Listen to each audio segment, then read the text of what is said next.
জয় মহাকাল, জয় মা তারার জয়, জয় জয় তারা। বাড়ির মধ্যে সবসময় একটা নেগেটিভিটি আছে, বাড়িতে কোনো কাজ শুভ হচ্ছে না, সব সময় যে কোনো কাজে বাধা আসছে, খুবই চিন্তিত আপনি, তাই তো?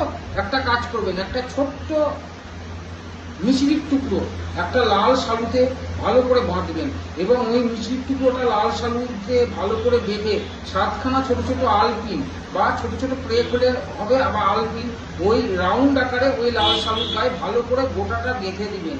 ভালো করে 7খানা আলপিন দিয়ে আলপিন গাঁথা ওই মিছরির টুকরোটা লাল শালুতে বাঁধা অবস্থায় আপনার বাড়ির দরজার মেন যে দরজা, সেই দরজার মাথার উপর বেঁধে দিবেন। দরজা যদি পশ্চিম দিকে হয় খুবই ভালো হয়, না হলে যে কোনো দিকে হলেও সেই দরজার মাথার উপর ওটাকে বেঁধে দিবেন।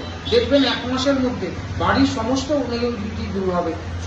যে সমস্ত জায়গায় বাধা আসছে সে সমস্ত জায়গাগুলো ভালো করবেন। স্বয়ং মহাকাল ও মা তারা। জয় তারা, জয় জয় তারা।